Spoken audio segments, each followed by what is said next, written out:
DD किसान, बदलते भारत की शान।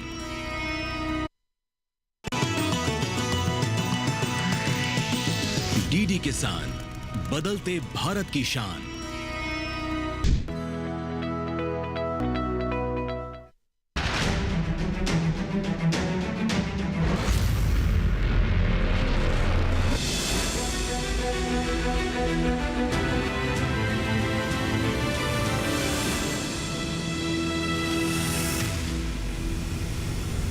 नमस्कार, आप देख रहे हैं दूरदर्शन किसान। स्वागत है आप सभी का हमारे लाइव फोन कार्यक्रम हेलो किसान में। मैं हूं आपके साथ ज्योत्सना। हेलो किसान एक ऐसा कार्यक्रम है जिसमें हम आपके लिए खेती किसानी से संबंधित कुछ ऐसे विषय लेकर आते हैं जिससे कि आपकी खेती किसानी और भी ज़्यादा आसान हो सके, आपके लिए और भी ज़्यादा फायदेमंद साबित हो सके।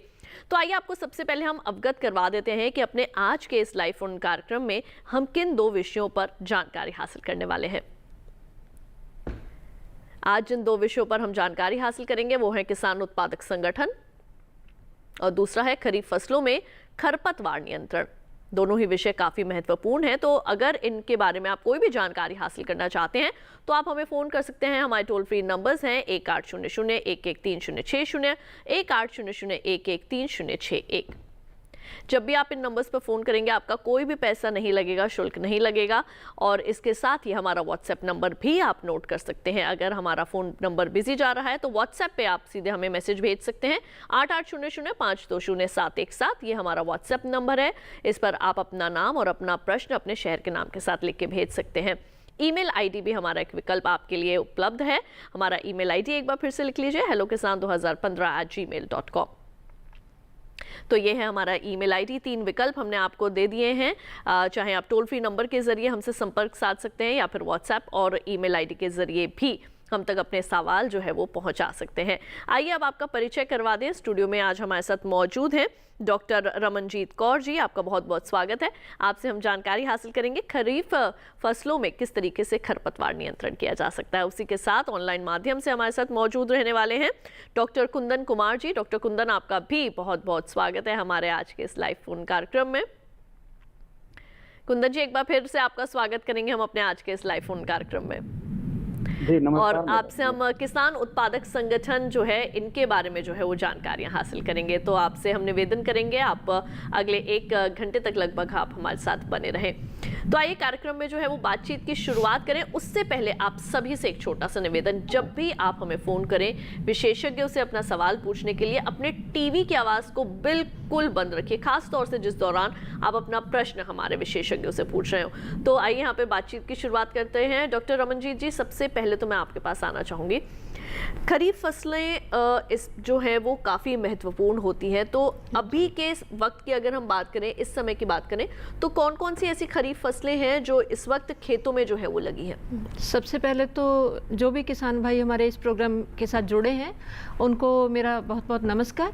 और जो आपने सवाल पूछा कि खरीफ फसलें आजकल जो आप खेतों में देख सकते हो वो जो मेन है उसमें धान आएगा, मक्का आएगा, बाजरा, और जो हम बात करें अगर दलहनी फसलों की तो मूंग की फसल आएगी, माह की फसल आएगी, उर्द और सोयाबीन आएगी, अरहर वगैरह आप और जवार वगैरह इसको देख सकते हो आप उसमें खेतों में। जी बिल्कुल जी। तो यहाँ पे आपने हमें काफ़ी फसलें जो हैं वो बताई हैं। धान लगा है, मक्का, बाजरा, उड़द, मूंग और ज्वार जैसी जो खरीफ फसलें हैं इस वक्त हमारे खेतों में लगी हैं। और देश के कई हिस्सों में जो है वो इस वक्त बरसात का मौसम भी है, बरसात भी काफ़ी हो रही है। ऐसे में अमूमन ये देखा जाता है कि खरपतवारों का प्रकोप जो है वो ज़्यादा हो जाता है। जो हमारी खरीफ की फसलें होती हैं या जो खेतों में लगी फसलें होती हैं, किस तरीके से हम खरपतवार नियंत्रण कर सकते हैं, इसके बारे में रमन जी आज आपसे हम कार्यक्रम के दौरान जानकारियां हासिल करेंगे। लेकिन सबसे पहले देखते हैं विषय पर आधारित ये खास रिपोर्ट।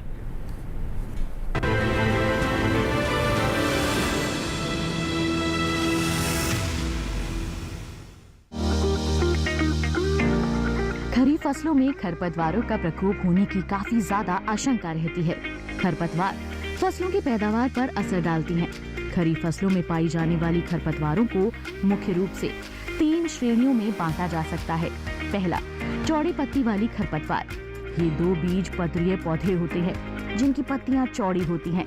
जैसे सफेद मुर्ग, कनकोवा, जंगली जूट और जंगली तंबाकू। दूसरी श्रेणी में संकरी पत्ती वाली खरपतवार आती हैं। इसको घास कुल की खरपतवार भी कहते हैं। इस कुल की खरपतवारों की पत्तियां पतली और लंबी होती हैं, जैसे सांवा, दूब घास।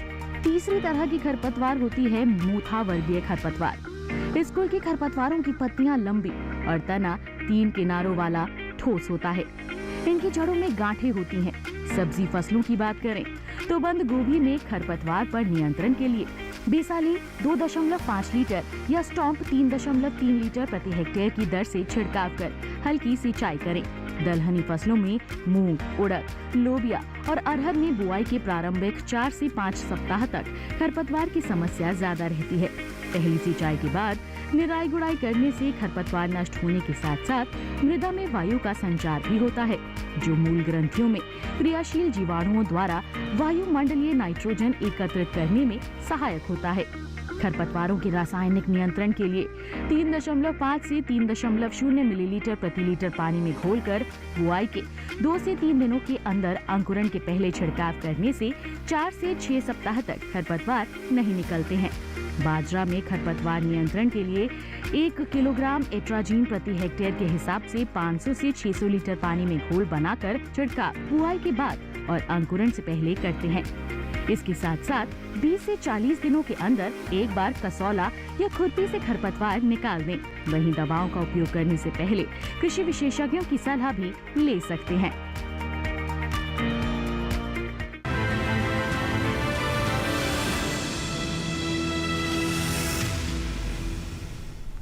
तो अभी आपने खरपतवार नियंत्रण पर देखी हमारी ये विशेष रिपोर्ट, और इसके साथ ही अब आइए हम यहाँ पर रुक कर लेते हैं डॉक्टर कुंदन कुमार जी का। डॉक्टर कुंदन, अब आपसे हम यहाँ पर ये जानना चाहेंगे, क्योंकि आज आपके साथ हमारा विषय है किसान उत्पादक संगठन। तो ये किसान उत्पादक संगठन क्या है और ये किस तरह से जो है वो काम करते हैं? सबसे पहले मैं चाहूंगी आप संक्षेप में जो है वो इसका वर्णन दें।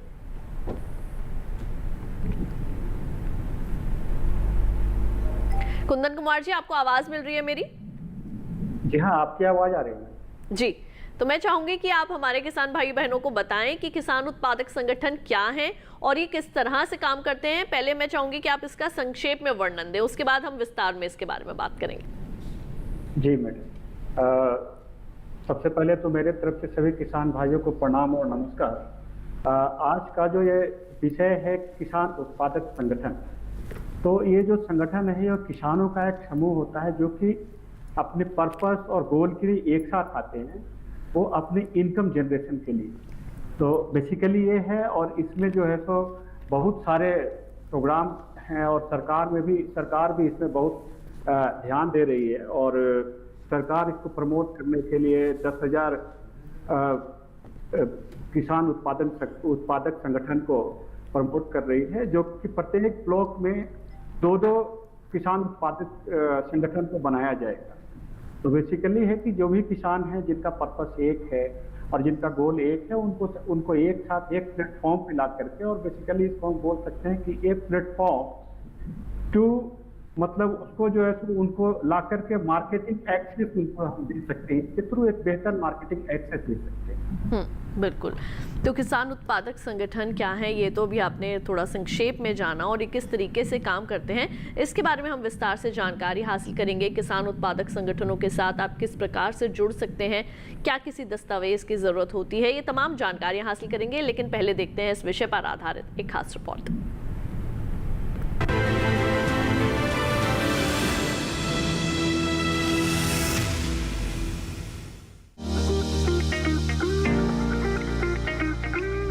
एफपीओ किसानों का एक समूह है जो कृषि उत्पादन कार्य में लगा होता है और कृषि से जुड़ी व्यावसायिक गतिविधियां चलाने का काम करता है।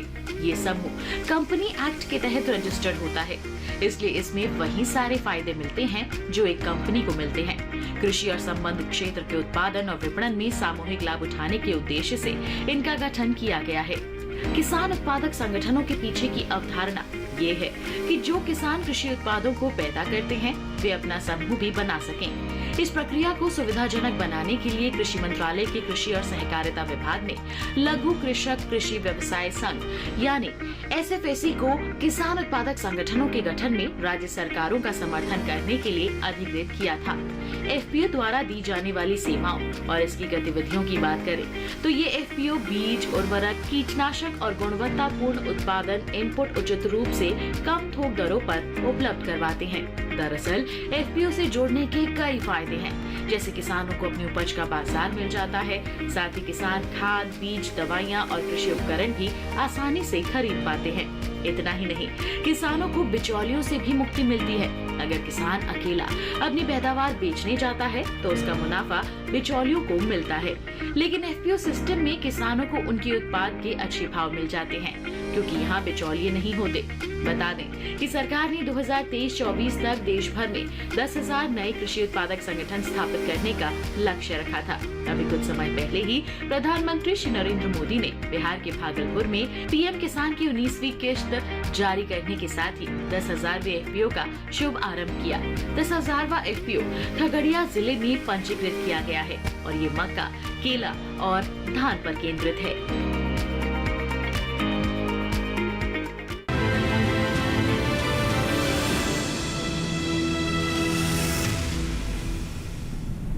तो अभी आपने किसान उत्पादक संगठन पर भी देखी हमारी विशेष रिपोर्ट। आपके लिए हम एक बार फिर से दोहरा दें हमारे आज के दोनों विषय। अगर आप अभी अभी हमारे कार्यक्रम के साथ जुड़े हैं तो हम आपको बता दें, आज हम बात कर रहे हैं खरीफ फसलों में किस तरह से किया जा सकता है खरपतवार नियंत्रण और किसान उत्पादक संगठन, ये हमारा दूसरा विषय है।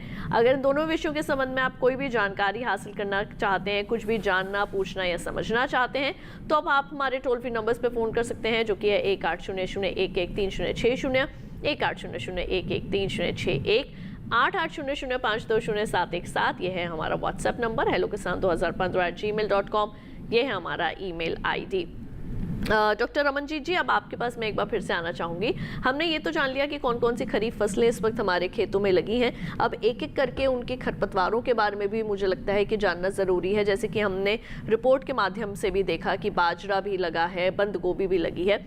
बाजरा की सबसे पहले अगर बात करें तो इसमें कौन कौन से जो है वो खरपतवार लगते हैं और कैसे उनका नियंत्रण किया जा सकता है? हाँ जी, बाजरा में जैसे कि रिपोर्ट में हम देख रहे थे कि तीनों जो श्रेणी के खरपतवार होते हैं, जो चौड़ी पत्ती वाले भी, संकरी वाले भी और जो मोथा वर्गीय, तीन जो हमने वहाँ देखे थे।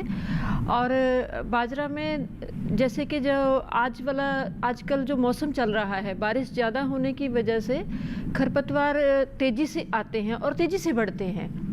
तो इनका रोकथाम जो है, इनका कंट्रोल है, वो बहुत ही ज़रूरी है अगर आपने अच्छी फसल लेनी है तो इसलिए मतलब बाजरा में नहीं, सारी फसलों में जो भी किसान भाई अपने खेतों में उगा रहे हैं, सभी के लिए जो नियंत्रण बहुत ज़रूरी है। और बाजरा की बात करें तो इसमें हम 2 गुड़ाई, निराई गुड़ाई जो करें 20 दिन के बाद और 40 दिन के बाद 2 करेंगे, तो उससे काफ़ी जो हम इनको कंट्रोल कर सकते हैं काफ़ी हद तक। उसके बाद 40 दिन के बाद एक बार आपकी क्रॉप ने जो फसल है उसने बढ़ना शुरू कर दिया तो फिर वो अपने आप ही उनको सप्रेस कर देगी, नीचे रह जाएंगे नदीन या खरपतवार, वो ऊपर नहीं आएंगे। तो जो पहले लेके 20 लेके 40 दिन तक ये डिपेंड करता है कि आपकी जो फसल है उसकी अवधि कितनी है, कितने दिन तक वो चलती है। उस एक थंब रूल है कि जो शुरुआत, जो 1-2 महीने का जो शुरुआती टाइम है, उस टाइम में अगर आपने खरपतवार को कंट्रोल कर लिया, नियंत्रण कर लिया, तो बाद में आपको उतनी चिंता की ज़रूरत नहीं पड़ती किसान भाइयों को। तो अब तो क्योंकि वैसे ही फसल 1 महीने की हो गई होगी, जुलाई में अगर सोइंग करी है तो अगस्त आ गया है मिड, तो अब जो पेंडिमेथिलिन इसमें हम सिफारिश करते हैं बाजरा में, बट अब फसल क्योंकि ज़्यादा बड़ी हो गई है तो अगर अब कोई समस्या है किसान भाइयों को, तो अब सिर्फ वो निराई गुड़ाई के साथ ही वो खरपतवार को नियंत्रण कर सकते हैं। इसमें रासायनिक कोई अब रसायन हम सिफारिश नहीं करेंगे इस स्टेज पे। जी बिल्कुल। हाँ जी। और इसी के साथ आइए अब यहाँ पे हम रुक कर लेते हैं डॉक्टर कुंदन का। डॉक्टर कुंदन, अब आपसे हम बात कर रहे हैं आज क्योंकि किसान उत्पादक संगठन के बारे में, तो हमारे किसानों के लिए ये जानना भी अब थोड़ा विस्तार से ज़रूरी है कि किसान उत्पादक संगठन किस तरह से काम करते हैं, इसके बारे में आप क्या बताएंगे? हेलो जी डॉक्टर कुंदन जी, मैं आपसे ये जानना चाह रही हूँ कि अब मैं चाहूंगी कि आप हमारे किसान भाई बहन जो इस वक्त हमारे साथ जुड़े हैं, आप उन्हें बताएं कि किसान उत्पादक संगठन किस प्रकार से जो है वो कार्य करते हैं और कैसे हमारे किसान उनसे जुड़ सकते हैं।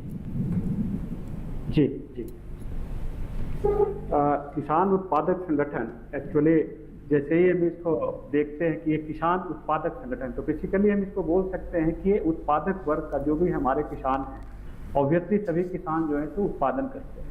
तो इसमें क्या है कि हमें एक संगठन बनाना है, और संगठन बनाने की जरूरत क्यों आती है? क्योंकि जब हम संगठन बनाते हैं ऐसे बेसिकली, अभी तो हम किसान उत्पादक संगठन की बात कर रहे हैं, तो ऐसे बेसिकली भी जब हम संगठन बनाते हैं तो उससे हम में मजबूती आती है। तो मजबूती आने का कारण क्या होता है कि हमारी जो फैसला होता है, जो भी फैसला करते हैं, तो यहाँ पे जब हम किसान उत्पादक संगठन की बात कर रहे हैं तो यहाँ पे किसान एक साथ आकर के एक प्लेटफॉर्म पे आकर के और उनको बेसिकली एक जो है एक बेटर मार्केटिंग एक्ट और प्रोवाइड करती है, ये देती है। हम सभी लोग जानते हैं कि जैसे ही हम मार्केट में जाते हैं और कोई सामान जब खरीदते हैं तो एक इंडिविजुअल किसान से जब खरीदते हैं तो उनकी बार्गेनिंग क्षमता जो है उनकी कम होती है, और जब एक किसान उत्पादक संगठन उसके तरफ से कोई आते हैं या उनके कोई हेड आते हैं या जो भी आते हैं, तो वो अच्छी तरह से अपने मेंबर को फसल का उचित मूल्य प्रदान करते हैं।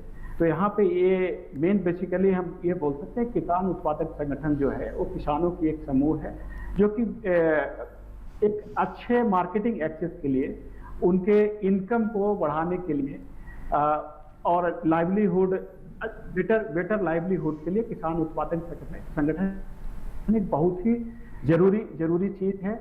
और यहाँ पे हम एक बात और भी बताना चाहते हैं कि सरकार इसके प्रति इसको उत्साहित करने के लिए भी बहुत तत्पर है, और जैसा कि पहले भी बता चुके हैं कि हमारी सरकार जो है 10,000 किसान उत्पादक संगठन को बनाने का कार्य कर रही है। जी बिल्कुल। और इसी के साथ हमारे कार्यक्रम में यहाँ पर वक्त हो चला है एक छोटे से ब्रेक का। जल्द लौटेंगे वापस और बातचीत को बढ़ाएंगे आगे। अगर आपके कोई प्रश्न है तो तब तक आप हम तक पहुँचा सकते हैं या फिर फ़ोन कर सकते हैं। कहीं मत जाइए, देखते रहिए हमारा लाइव फ़ोन कार्यक्रम हेलो किसान।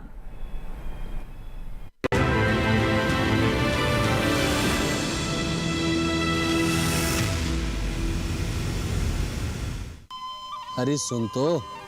मुझे क्या सुनाना चाहते हो? जो सुनाओ मेरी सौतन को। किसको? अरे वही तुम्हारा मोबाइल फोन जिससे सुबह शाम दिन रात चिपके रहते थे और कहते थे किसान कॉल सेंटर से बातें हो रही हैं। अच्छा ये बात है। हाँ क्यों, क्या हुआ?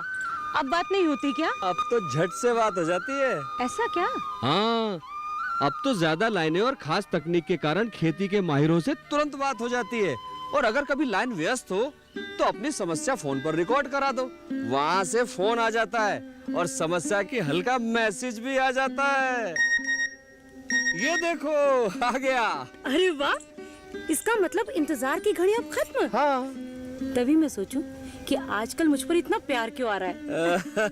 कृषि संबंधी समस्याओं का अपनी भाषा में तुरंत हल पाने के लिए पूरे भारत में किसी भी फोन से हेल्पलाइन नंबर पर संपर्क करें। किसानों का दोस्त किसान कॉल सेंटर।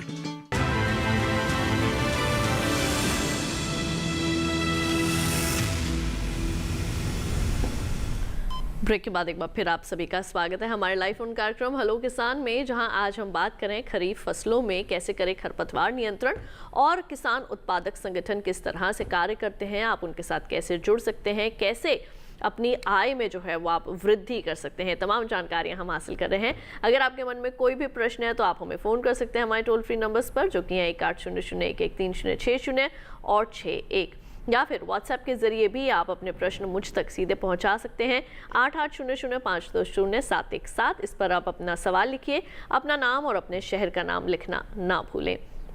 अब हमारे पहले कॉलर जो है वो हमारे साथ इस वक्त फोन लाइन पर जुड़ चुके हैं, आइए उनका सवाल शामिल करें। हेलो हेलो हेलो मक्खन जी, आपका बहुत बहुत स्वागत है हमारे लाइव फोन कार्यक्रम में। गुना मध्य प्रदेश से आपने हमें फोन किया, अपना सवाल पूछिए।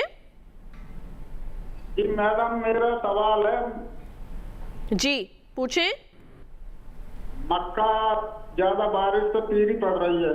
ठीक है, मक्का जो है वो ज्यादा बरसात की वजह से जो है वो पीली पड़ रही है मक्का की फसल। तो रमनजीत जी क्या बताएंगे इसके बारे में?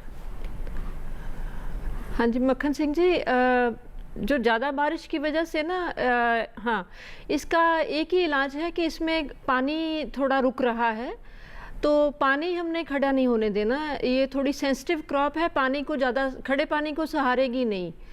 तो कोशिश करिए कि जो अगली बार आप सोइंग करेंगे या मक्का की बुआई करेंगे तो बेड्स पे या रिजेस पे करें। और दूसरा है जो खेत है उसका जो पानी का निकास सही से हो। तो पानी ज़्यादा बरसात होती है तो पानी रुके ना खेत में आपके, ये ध्यान रखना है आपको। और कोई भी कुछ डालने की ज़रूरत नहीं है, कोई भी ऐसा मतलब खाद्य वगैरह पदार्थ की ज़रूरत नहीं है इस टाइम पे। बस पानी का ध्यान रखें कि पानी उसमें खड़ा नहीं होना चाहिए आपकी फसल में। जी बिल्कुल। और इसी के साथ मैं आपसे यहाँ पर यही जानना चाहूँगी कि जैसे धान की फसल है हमारी, धान की फसल भी जो है वो खरीफ फसलों में आती है, इस वक्त खेतों में है, तो इसके बारे में आप क्या बताएंगी? खरपतवार कौन कौन से इसमें लगते हैं और कैसे हमारे किसान इसका नियंत्रण करें? और उसमें सबसे महत्वपूर्ण बात एक और मैं आपसे यहाँ पर ज़रूर पूछना चाहूँगी रमनजीत जी, जब हमारे किसान खरपतवार नियंत्रण करते हैं, जब स्प्रे करते हैं, छिड़काव करते हैं, उस दौरान कौन कौन सी सावधानियाँ बरतें? हाँ जी ज्योत्सना जी, जो धान है उसमें जैसे पहले रिपोर्ट में भी दिखाया गया था कि तीनों तरह के जो खरपतवार वो आएंगे ही, क्योंकि नेचुरल कंडीशंस है, रोक नहीं पाओगे। चौड़ी पत्ती वाले भी आएंगे, संकरी वाले भी, और जो मोथा श्रेणी के हैं वो भी आएंगे। तो ऐसा होता है कि ऐसे आज जो क्रॉप है थोड़ी सी बड़ी हो गई है, इस अब के लिए तो नहीं, पर अगले जब नेक्स्ट टाइम किसान भाई अपना फसल को उगाएंगे तो थोड़ा सा ध्यान रखना है कि अगर ज़्यादा खरपतवारों का इशू है उस खेत में तो आप उस खेत में कुछ और फसल, धान की जगह कुछ और फसल भी लगा सकते हो। ज़रूरी नहीं कि हमने खरपतनाशी को ही यूज़ करना है। कुछ कल्चरल मेथड्स हैं जो कि अपने वातावरण के लिए फ्रेंडली हैं, हेल्दी हैं, सॉइल के लिए भी हेल्दी रहेंगे। क्योंकि बार बार आप कोई ना कोई केमिकल अगर यूज़ कर रहे हो तो केमिकल कहीं ना कहीं वो अंदर जो धरती के अंदर पानी है या धरती में कहीं ना कहीं वो जा रहे हैं, जो कि बुरा असर कर सकते हैं आगे वाली क्रॉप पे, या जो भी एनिमल जो भी उसको पिएगा, यूज़ करेगा उस पर। तो थोड़ा सा ध्यान रखना है कि एक तो फसल को चेंज कर लो, धान के बाद धान ये नहीं उगाना, उसको थोड़ी सी जैसे बरसीम वगैरह फॉडर के लिए उगाते हैं, कोई दलहनी फसलें वगैरह उगा के आप थोड़ा सा अपनी सॉइल की हेल्थ को भी इम्प्रूव कर सकते हैं और पर्यावरण को भी थोड़ा सा कंट्रीब्यूट कर सकते हैं। और हाँ, और बिल्कुल यहाँ पे एक मिनट में आपको रोकना चाहूंगी। हमारे अगले कॉलर इंदर सिंह जी जालौन मध्य प्रदेश से मौजूद हैं फोन लाइन पर, उनका सवाल भी लेते हैं। हेलो जी, नमस्ते। जी नमस्कार इंदर सिंह जी, आपका बहुत बहुत स्वागत है कार्यक्रम में। मैं आरजे हूँ और हम रेडियो दस्तक उज्जैन में चलाते हैं। मैं खेती बाड़ी की एंकरिंग भी करता हूँ जी। मेरा ये प्रश्न है जी कि एक एपीओ मैदानी क्षेत्र में कितने सदस्य चाहिए, और जो अपने पहाड़ी क्षेत्र है, जो हिमाचल है, उत्तराखंड है, वहाँ पे शायद कम सदस्य लगते हैं। तो ये मेरा मेम से प्रश्न है जी। मेरे को समझ जी, प्रश्न आप अपना एक बार फिर से दोहराएंगे इंदर सिंह जी? समझ चुके हैं, प्रश्न समझ चुके हैं। ठीक है, आप जितना मुझे समझ में आया, आप शायद ये जानना चाहते हैं कि उत्तराखंड में, हिमाचल प्रदेश में एफपीओज जो है वो कहाँ हैं और किस तरीके से उनसे जुड़ा जा सकता है। जी कुंदन कुमार जी क्या बताएंगे इसके बारे में? जी हाँ, नहीं, इनका प्रश्न हम समझ चुके हैं। इनका पूछना, जानना इनका ये है कि मैदानी इलाकों में एफपीओ कितने सदस्यों के साथ बनाया जा सकता है, और पहाड़ी क्षेत्रों में जैसे हिमाचल प्रदेश हो गया और ये जो नॉर्थ ईस्ट के जो भी स्टेट्स हो गए, नागालैंड हो गए, अभी तो बेसिकली हम नागालैंड से हैं, नागालैंड सेंट्रल यूनिवर्सिटी में हैं। तो ये इनका क्वेश्चन एक्चुअली ये है, इनका प्रश्न ये है। तो इस संदर्भ में बताना चाहते हैं कि मैदानी इलाकों में 300 किसानों के साथ एफपीओ को बनाया जा सकता है। अच्छा, ये 300 जो किसान हैं, ये सरकार की जो अभी स्कीम आई है प्रमोट करने का जो है, उसके तहत कि 300 किसानों के साथ आप एफपीओ बना सकते हैं, जिसमें कि सरकार आपको मदद करेगी। और इसमें सरकार 18 लाख रुपए की मदद 3 सालों में करती है। इसमें बहुत सारा है विशेष, जब यह विशेष और आगे इसको बताते चलेंगे कि कैसे 18 लाख रुपया सरकार जो है 3 सालों में देगी, और 3 सालों के बाद जो है वो उनको सेल्फ सफिशिएंट हो जाना, उनको अपने आप के ऊपर निर्भर हो जाना।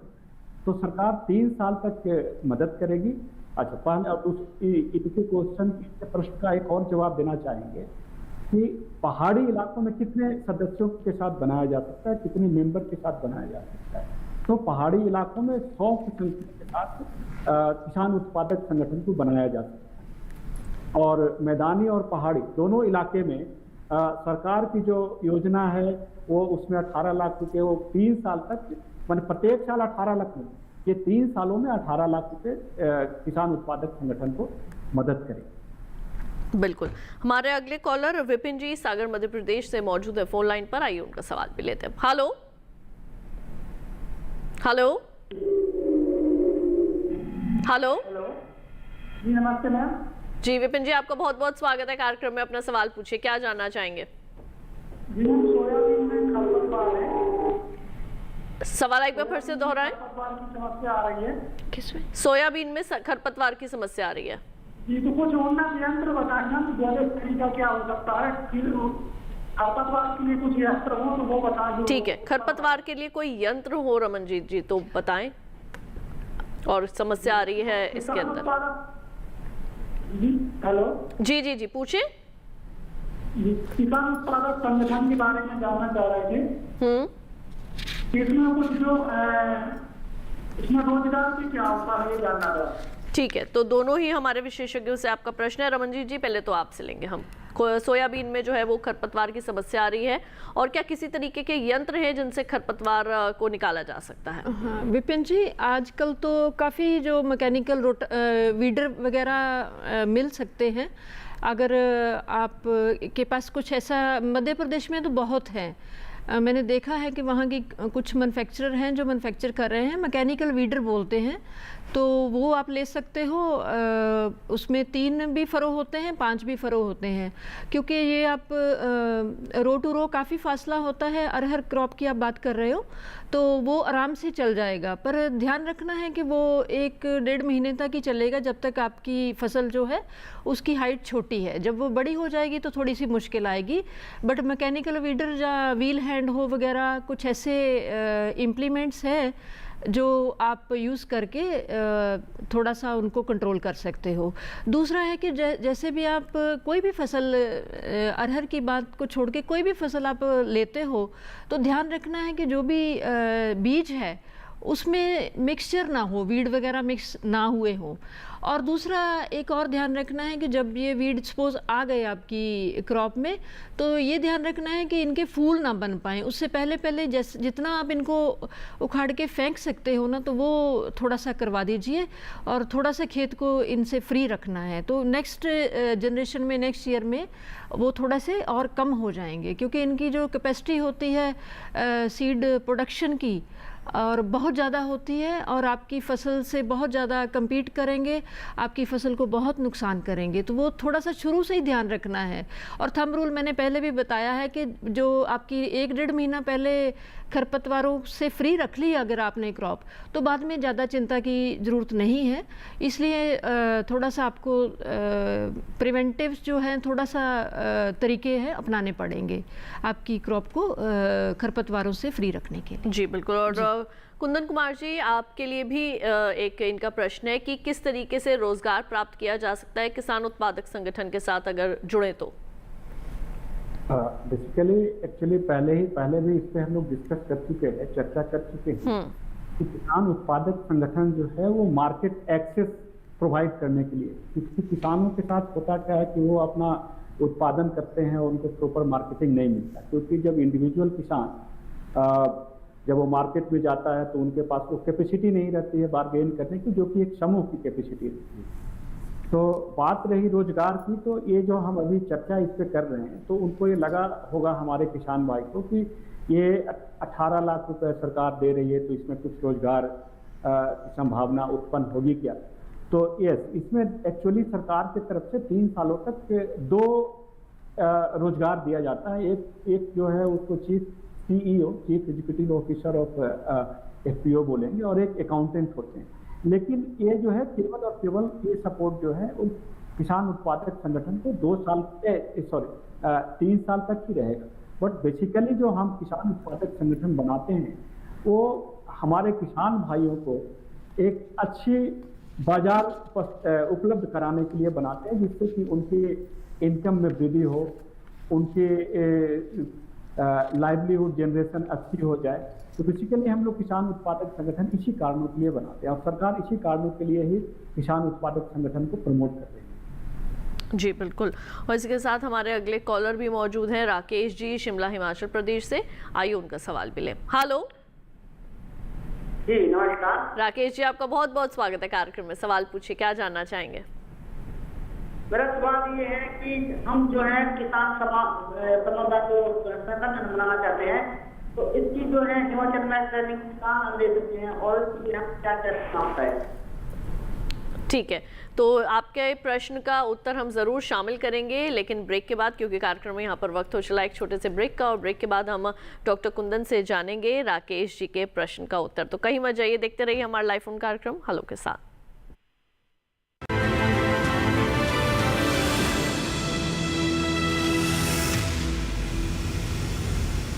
डीडी किसान ने कर ली है तैयारी, यहाँ मिलेगी पशुपालन की हर एक जानकारी। घर आंगन से लेकर व्यवसायिक फार्म तक, मुर्गी पालन से लेकर रेगिस्तान के जहाज तक, बीमारियों से पशुपालक बिल्कुल ना हो परेशान। विशेषज्ञ करेंगे आपकी समस्या का समाधान। देखिए अपना पशु चिकित्सक हर रविवार शाम 6:30 बजे दूरदर्शन किसान पर।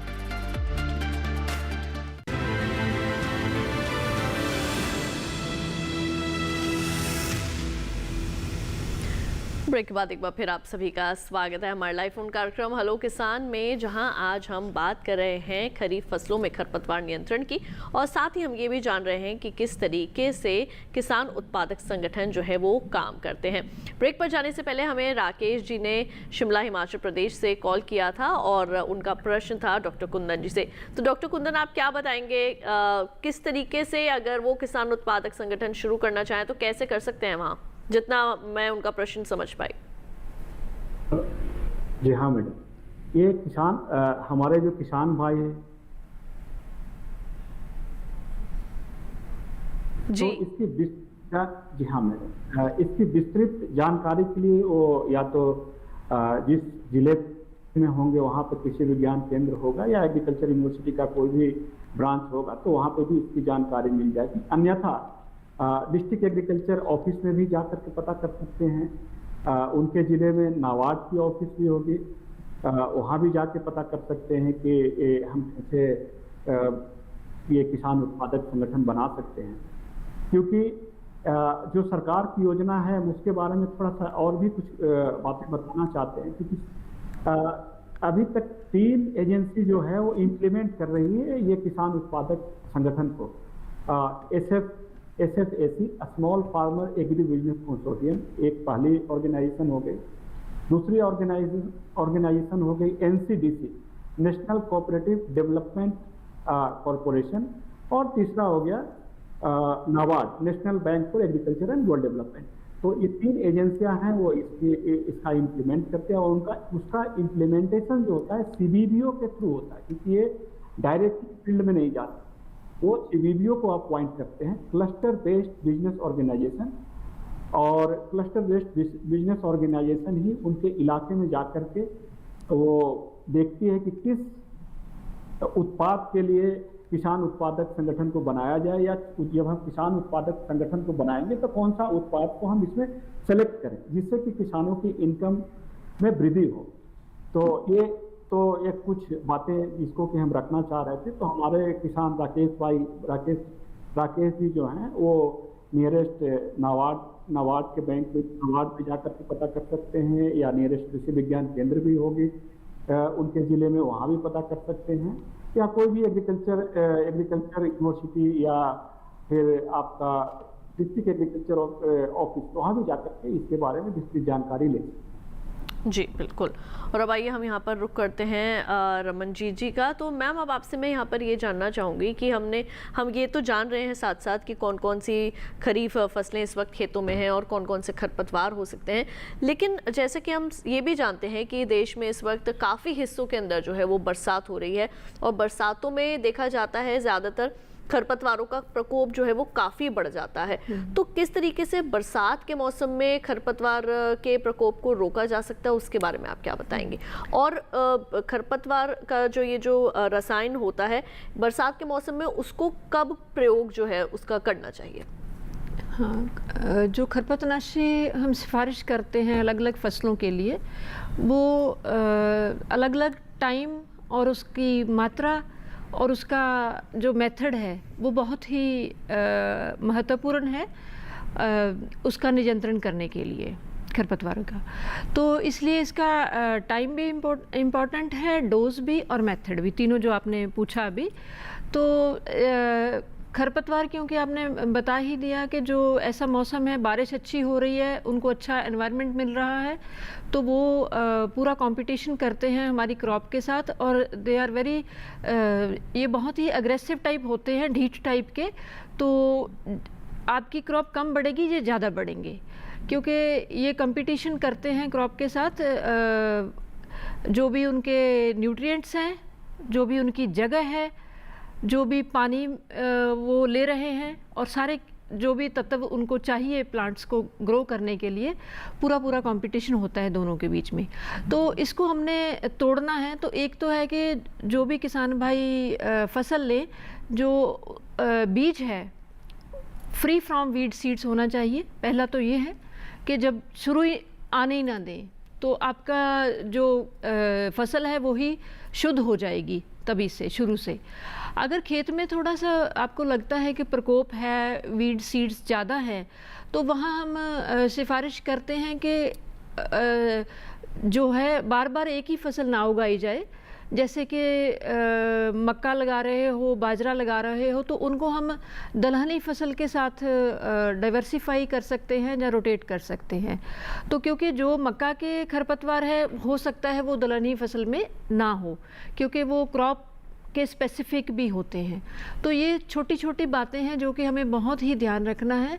और दूसरा एक और काम कर सकते हैं कि जैसे थोड़ा सा हमें टाइम मिलता है मई जून में और टेम्परेचर काफ़ी ज़्यादा होता है, जस्ट खरीफ सीज़न से थोड़ा सा पहले मई जून में अगर आपका खेत खाली है तो वहाँ पर हम करते हैं कि खेत की जो तैयारी अच्छे से करें खरीफ क्रॉप को उगाने के लिए। तो उससे क्या होता है, एक हल्का सा पानी लगाओगे तो पानी लगने से थोड़ा सा छोड़ दोगे 4-5 दिन, हफ्ता 10 दिन, तो जो भी सीड्स पड़े होंगे खरपतवारों के वो अंकुरण करके बाहर आएंगे।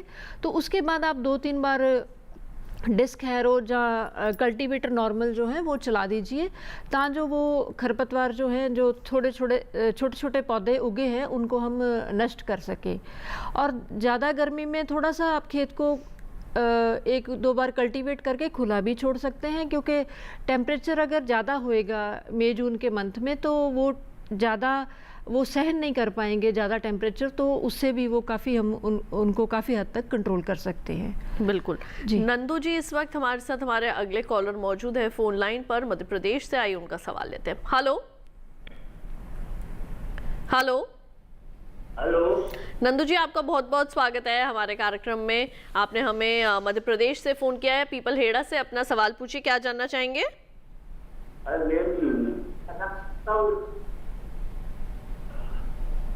हमें आपकी आवाज नहीं मिल रही है नंदू जी, अपना सवाल एक बार फिर से दोहराएं। मूली लगाना। हेलो जी जी, एक बार फिर से बताएं। मूली कौन सा बीज लगाना? मूली आप लगाना चाहते हैं? हमें आपका सवाल जो है वो साफ तौर पर समझ जितना आया है वो मैं आपको यही पूछ सकती हूँ कि आप मूली लगाना चाहते हैं और आप वैरायटी के बारे में जानना चाहते हैं। रमनजीत जी कुछ बताना चाहेंगे आप इसके बारे में? रमनजीत जी आप कुछ बताना चाहेंगे इसके बारे में? नहीं, ये एक्चुअली सब्जी है और विंटर की सब्जी है। तो अगर आपको लगता है कि कोई मध्य प्रदेश से बोल रहे थे ये, तो मेरा सुझाव है कि जो भी आपके पास कोई यूनिवर्सिटी है आसपास, तो जहाँ कृषि विज्ञान केंद्र है, तो वहाँ साइंसदान को मिलके आप थोड़ा सा उनसे जानकारी लें। जी बिल्कुल। और डॉक्टर कुंदन, अब आपके पास मैं यहाँ पर आना चाहूँगी। जो अभी तक हमने बात की यहाँ पर किसान उत्पादक संगठन के बारे में, किस तरीके से काम करते हैं, कैसे रोजगार जो है वो हमारे किसानों को मिल सकता है। हमारी महिला किसान भी जो है वो पीछे नहीं है, और महिलाओं का योगदान तो चाहे खेती हो चाहे पशुपालन हो, सब में ही जो है वो सबसे ज़्यादा है और सबसे पहले आता है। महिलाओं के लिए क्या बताना चाहेंगे? क्या ये जो स्वयं सहायता समूह होते हैं, इनके साथ भी जुड़ा जा सकता है? क्या महिलाएं इनके साथ जुड़ सकती हैं, या कोई एक समूह मिलकर क्या किसी किसान उत्पादक संगठन के साथ जुड़ सकता है? अपनी जो भी वो फूड प्रोसेसिंग करती हैं, अपना जो उत्पाद है, क्या उसे किसान उत्पादक संगठन तक पहुंचाया जा सकता है? क्या महिलाओं के संदर्भ में क्या जानकारी देना चाहेंगे आप? जी हाँ मैडम, ये जो आपने ये बात कही, ये पूछी कि महिलाओं के संबंध में यहाँ पे किसान उत्पादक संगठन, तो हाँ, यहाँ पे ये है कि और सरकार की भी ये जो योजना है, उसमें महिलाओं की भागीदारी, जैसे केवल महिला ही नहीं, स्मॉल मार्जिनल और जो हमारे महिला किसान हैं, तो 50% उसमें महिलाओं को ही रखना है। इसमें के स्मॉल किसान आ जाएंगे, छोटे किसान आ जाएंगे, और हमारे महिला भी उसमें रहेंगी। और बात रही कि ये स्वयं सहायता समूह का, तो हाँ, स्वयं सहायता समूह भी बना करके भी किसान उत्पादक संगठन बना सकते हैं, और अपने प्रोड्यूस को किसान उत्पादक संगठन के थ्रू हम लोग इसको बेच सकते हैं। क्योंकि किसान उत्पादक संगठन है ही एक मार्केटिंग अपॉर्चुनिटी और एक्सेस प्रोवाइड करने के लिए सभी किसानों को एक जगह ला करके, और बेटर मार्केटिंग एक्सेस के लिए इसको हम लोग यूज कर सकते हैं। तो इसमें महिला किसान भी इसको बखूबी इसमें भाग ले सकती है, बखूबी इसकी सदस्य। यहाँ पे मैं आपको रोकना चाहूंगी कुंदन कुमार जी। हमारे एक और कॉलर सुरेश पाटिल जी इस वक्त मौजूद हैं कर्नाटक से फोन लाइन पर। पहले उनका सवाल लेते हैं। हेलो। हाँ नमस्ते जी सुरेश जी, आपका बहुत बहुत स्वागत है कार्यक्रम में। अपना सवाल पूछिए, क्या जानना चाहेंगे आप? आने वाले गणतंत्र दिन की सबको शुभकामनाएं। जी, आपको भी और आपके परिवार को भी। मेरा सवाल है किसान संगठन के बारे में। जी, तो पहला स्टेज क्या होता है, और किसान संगठन बनाने के लिए सदस्यों की संख्या कितनी चाहिए, और एक है थोड़ा कस्टम हायरिंग सेंटर के बारे में थोड़ी जानकारी चाहिए। ठीक है जी, बिल्कुल। तो डॉक्टर कुंदन जी क्या बताना चाहेंगे इसके बारे में? कितने लोगों का समूह जो है वो हो सकता है, और कस्टम हायरिंग सेंटर के बारे में भी जानना चाहते हैं। जी हाँ, पहले भी बता चुके हैं। एक्चुअली हमारे जो किसान भाई हैं वो कर्नाटक से जी, ये मैदानी क्षेत्र में आता है, तो वहाँ पे 300 किसानों के साथ संगठन को बनाया जा सकता है। और ये यहाँ पर जो भी चर्चा अभी कर रहे हैं, जो भी हमने इस विषय पे अपनी बात को रखी है, तो यहाँ पे क्या है कि जब हम 300 किसानों के साथ किसान उत्पादक संगठन बनाएंगे, तो उसमें हमारे किसान भाई जो हैं तो सरकार की योजना का भी लाभ ले सकते हैं, जो कि पहले भी बता चुके हैं कि उसकी 3 एजेंसियां हैं। और वो तो हमारे किसान भाई को थोड़ा सा पता करना पड़ेगा डिस्ट्रिक्ट एग्रीकल्चर ऑफिस में जाकर के कि उनके डिस्ट्रिक्ट में कौन सी एजेंसी जो है वो इम्प्लीमेंटिंग एजेंसी है, और कौन से वहाँ पे CBBO है, क्लस्टर बेस्ड बिजनेस ऑर्गेनाइजेशन। जी बिल्कुल। और इसी के साथ अभी तो हमने यहाँ पर ये जाना कि कैसे हमारी महिलाएं जो हैं वो जुड़ सकती हैं, और साथ ही कितने लोगों का समूह जो है वो बना सकते हैं। जैसे कि हमारे कॉलर ने भी सवाल किया था, सुरेश पाटिल जी ने, तो यहाँ पर डॉक्टर कुंदन ने जो है वो उनका प्रश्न का उत्तर दिया है। डॉक्टर रमन जी, अब आपसे मैं यहाँ पर ये जानना चाहूँगी कि ये जो हमारी मूंग की फसल है, इसके अंदर जो है वो कौन कौन से खरपतवार लगने की आशंका जो है वो रहती है, और क्या ऐसी भी कोई सह फसली खेती की जा सकती है जिससे खरपतवार के प्रकोप को रोका जा सकता है? हाँ जी, बिल्कुल की जा सकती है। पहले तो आपने पूछा कि मूंग की फसल में भी जो खरीफ के खरपतवार हैं सारी तरह के आएंगे, चौड़ी पत्ती वाले भी आएंगे, संकरी वाले भी, और मोथा टाइप के भी, और जो काफ़ी इसको नुकसान करते हैं, मूंग हो या उर्द हो, काफ़ी नुकसान करते हैं। अगर उसको सही तरह से सही समय से नियंत्रण ना किया जाए तो।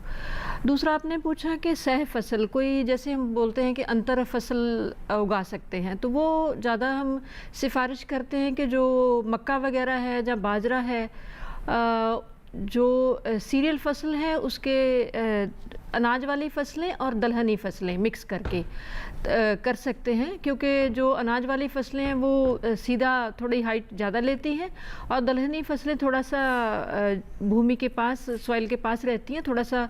तो इनका क्या होता है कि जैसे मक्का में हम सिफारिश करते हैं, अगर काउपी की आप 2 लाइनें लगा दोगे, 2 मक्का की जैसे 60 सेंटीमीटर पे हम स्पेसिंग रो टू रो बोलते हैं, तो उसके बीच आप 2 रो लगा दोगे काउपी की और उसको 40-45 दिन के बाद आप एज ए फॉडर चारा वगैरह यूज़ कर सकते हो। तो अगर आप ये किसान भाई ये प्रैक्टिस कर ले तो मक्का की खेत में जो है खरपतवार दोबारा नहीं आएंगे उस सीज़न में स्पेसिफिकली।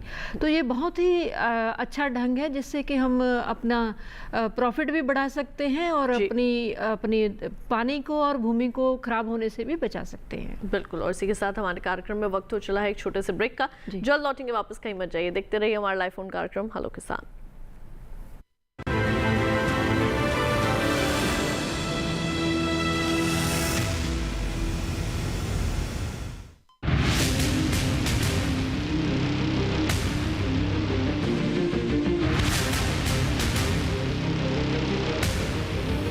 जब तपती है धरती, सूरज उगलता है आग, ठंड में जब सर्दी जमा देती सबके हाल, सब छुप जाते अपने अपने घरों में, तब बाहर निकलता सिर्फ एक इंसान, भरने के लिए हम सबका पेट, खून को पसीने की तरह देता बहा, थक जाता, झुलस जाता, हो जाता बीमार, तब उसकी सेहत का ध्यान रखता सिर्फ डीडी किसान।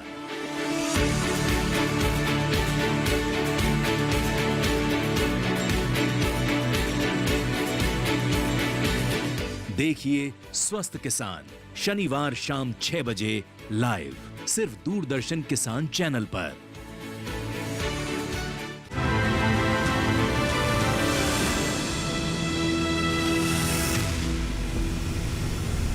ब्रेक के बाद एक बार फिर आप सभी का स्वागत है हमारे लाइव फोन कार्यक्रम हेलो किसान में, जहां आज हम जानकारियां हासिल कर रहे हैं कि खरीफ फसलों में कैसे करें खरपतवार नियंत्रण, और साथ ही ये भी जान रहे हैं कि किसान उत्पादक संगठन क्या है और वो किस प्रकार से जो है वो काम करते हैं, कैसे उनसे जुड़ा जा सकता है।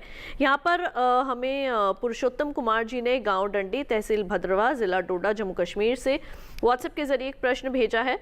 और रमन जी प्रश्न आपके लिए है कि जब मक्का की बुआई करते हैं वो तो कितने दिनों के बाद खाद डालनी चाहिए, ये जानना चाहते हैं। हाँ, जब मक्का की बुआई हम करते हैं जुलाई में, जून एंड से शुरू कर देते हैं, तो इसमें जो सिफारिश की गई मात्रा है नाइट्रोजन की लगभग 125 kg है और 60 kg है जो फॉस्फोरस है और 30 किलोग्राम है जो पोटाश का पर हेक्टेयर का सिफारिश करते हैं हम। और इसको जब आपने बिजाई करनी है तो आधी नाइट्रोजन तो तभी डाल देनी है, और दूसरी जो आधी मात्रा रह गई है वो आप जो नी हाई स्टेज है जो लगभग 35 से 40 दिन के बाद आएगी तो तब डाल देनी है। और ध्यान रखें कि क्योंकि इसमें 60 सेंटीमीटर का रो टू रो फासला जो रखते हैं, तो बैंड प्लेसमेंट करें कि पौधे से पौधे तक ही सीधा सीधा लाइन में ही उसकी जो है प्लेसमेंट करें, ना कि ब्रॉडकास्ट छट्टा नहीं देना, उसको खिलाना नहीं है ऐसे। ठीक है, बिल्कुल। और इसी के साथ डॉक्टर कुंदन चलते चलते आपके पास आते हैं और बहुत संक्षेप में आपसे जानना चाहेंगे क्या किस तरीके का जो है वो आप मैसेज देना चाहेंगे हमारे किसानों के लिए, खास तौर से किसान उत्पादक संगठन को ध्यान में रखते हुए किसानों को क्या करना चाहिए और इनसे जुड़ने के और क्या लाभ हैं, बहुत संक्षेप में, क्योंकि अब हमारे पास समय जो है वो कम है कार्यक्रम में।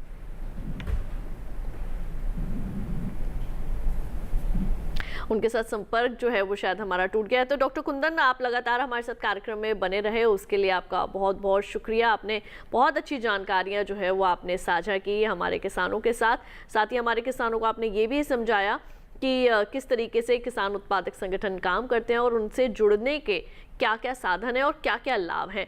यहाँ पर चलते चलते डॉक्टर रमन जी आपसे मैं यही पूछना चाहूँगी, खरपतवार नियंत्रण को लेकर और क्या कुछ ऐसी जानकारी जो आप हमारे किसानों को देना चाहेंगे, बहुत संक्षेप में। हाँ, मैं अंत में यही बताना चाहूँगी किसान भाइयों को कि अपनी जो भी फसल है वो ध्यान से उसका मतलब बहुत अच्छे तरीके से उसका ध्यान रखें और ध्यान रहें कि खरपतवार जितना आप निकाल सकते हो निकाल दें शुरू में। 1-2 महीने अगर आपकी जो फसल है बिना उसके रह गई तो फिर बाद में ज़्यादा चिंता का विषय नहीं रहता। और थोड़ा सा रसायनों को छोड़ के थोड़ा सा मेरा आपसे निवेदन है कि जो कल्चरल मेथड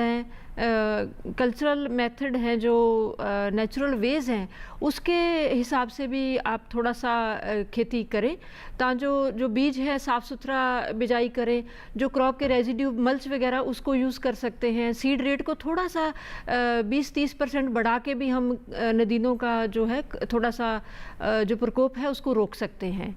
तो यही मेरा निवेदन है कि थोड़ा सा शुरू से ही ध्यान रखें, रोज़ आप खेत में ज़रूर जाएं और देखें कि कौन कौन से नदीन आ रहे हैं, कहाँ आए, तो थोड़ा सा उनको निराई गुड़ाई से भी उनको 1-2 गुड़ाई अगर है आपके पास मैन पावर या लेबर रिसोर्सेज तो वो निकालने की ज़्यादा से ज़्यादा कोशिश करें। जी बिल्कुल। और इसी के साथ डॉक्टर रमनजीत जी आपका भी बहुत बहुत धन्यवाद, आप हमारे साथ हमारे स्टूडियो में आई, इतना समय दिया और इतनी अच्छी जानकारियाँ साझा की, उसके लिए एक बार फिर से आपका शुक्रिया। धन्यवाद जी।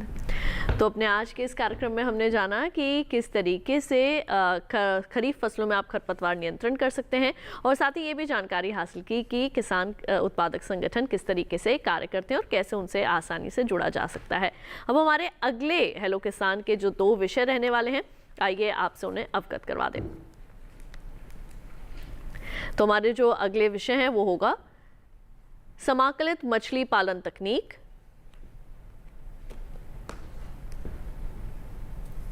और इसके साथ ही हम बात करेंगे पशुपालन में भारत सरकार की योजनाओं पर। इन दोनों ही विषयों से संबंधित अगर आपके मन में कोई भी प्रश्न आता है, आप पहले से ही अपने प्रश्न हमें भेजना चाहते हैं जिन्हें हम कार्यक्रम में शामिल करें, उसके लिए आप हमारा ईमेल आईडी नोट कीजिए। हमारा ईमेल आईडी है hellokisan2015@gmail.com। हमारे ईमेल आईडी पर आप जो है वो अपने मेल्स के ज़रिए अपने सवाल जो है वो पहले से ही पहुंचा सकते हैं। अपना नाम और अपने शहर का नाम अपने सवाल के साथ लिखना ना भूलें। इसके साथ ही हमारा किसान कॉल सेंटर नंबर भी आप लिख लीजिए 1800-113060। सोमवार से शनिवार सुबह 6 बजे से रात 10 बजे तक ये नंबर आपके लिए उपलब्ध रहता है। यहाँ भी आप अपने सवाल लिखवा सकते हैं। और इसके साथ ही अगर आप हमारे आज के इस कार्यक्रम को एक बार फिर से देखना चाहते हैं, अगर आपको लगता है कि कोई जानकारी जो है वो छूट गई है आपसे, तो टीवी पर अभी आपको एक QR कोड जो है वो दिखाया जाएगा। इस QR कोड को आप स्कैन कीजिए, इससे सीधे आप हमारे YouTube चैनल पर चले जाएंगे।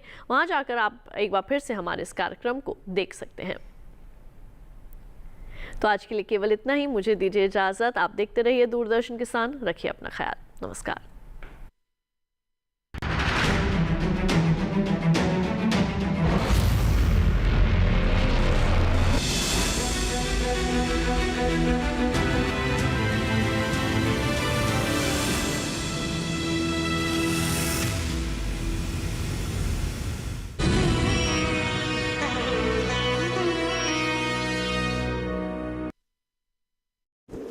भारत देश हमारा प्रणाम। घर घर तिरंगा, हर घर तिरंगा, घर घर तिरंगा, हर घर तिरंगा।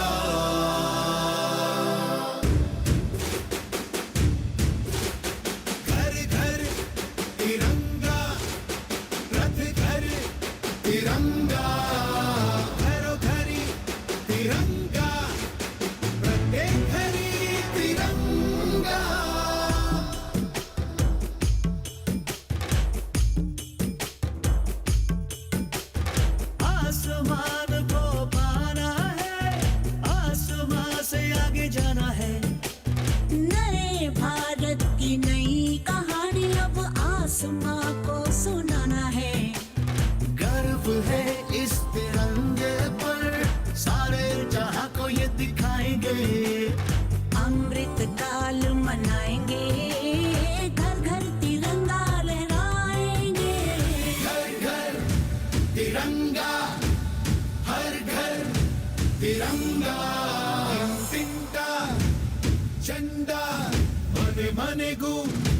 ತ್ರಿವರ್ಣ ಇಲ್ಲಮಿಂದು ಬಣ್ಣ ಕೊಡಿ ತೀರಿದ ಜೋರ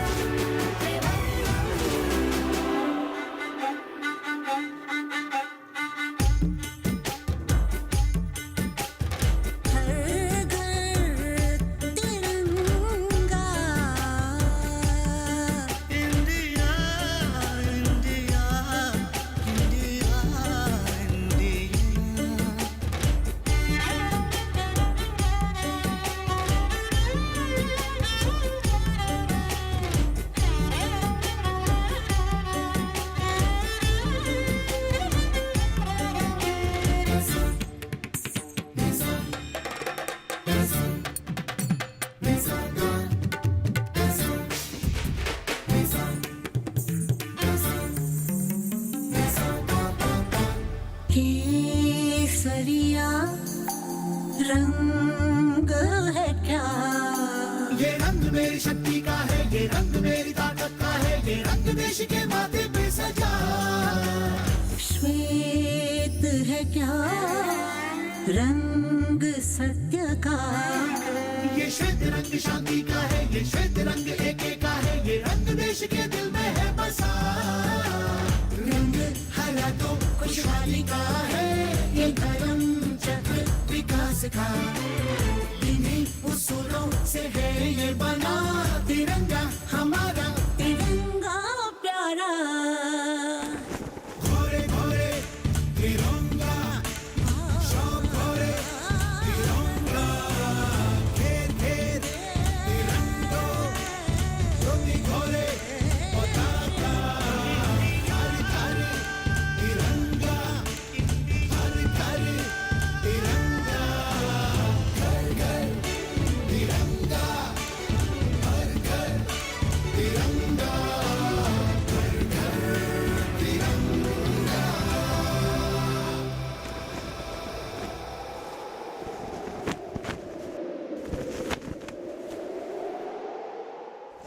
हिम्मत, साहस और शौर्य का दूसरा नाम है हिंदुस्तान।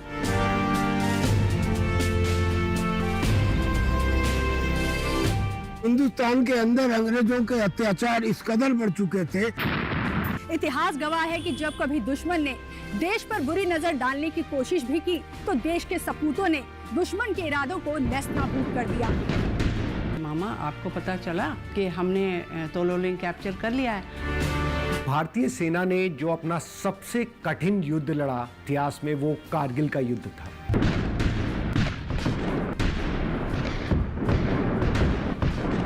देखिए हमारा खास कार्यक्रम याद करो कुर्बानी 14 अगस्त रात 9 बजे और पुनः प्रसारण 15 अगस्त दोपहर 2 बजे सिर्फ डीडी किसान पर।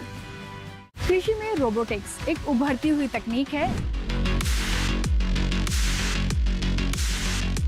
हम रोबोट भी भिन्न भिन्न साइजेस के बनाते हैं।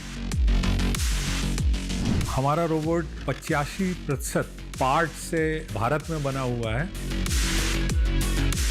इस तरह के रोबोट्स की खासियत ये है, ऊपर खाबर सतहों पे भी आराम से चल सकता है।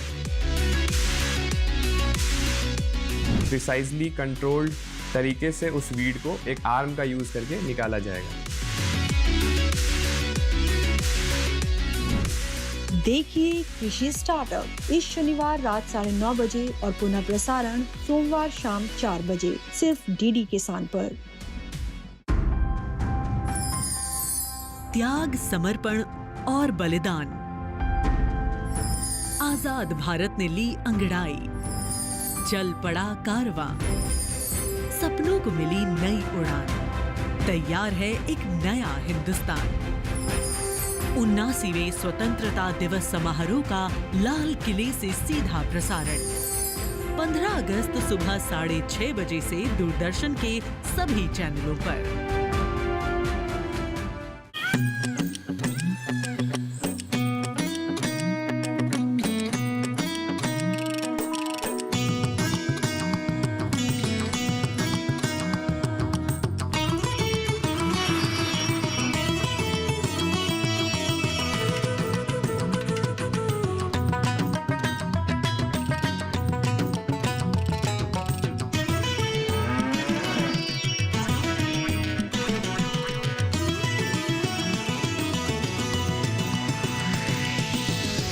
किसान, बदलते भारत की शान। टैक्स टाइमली ये तना छेदक और पत्ता लपेटक को जड़ से मिटाए, कम मात्रा में भी लंबे समय तक, डेढ़हाट और सफेद बालियों पर दे बेहतरीन नियंत्रण। ट्रॉपिकल एग्रो का 3 सक्रिय तत्वों वाला टैक्स टाइमली, धान सुरक्षित, आप निश्चिंत। डीडी किसान, बदलते भारत की शान।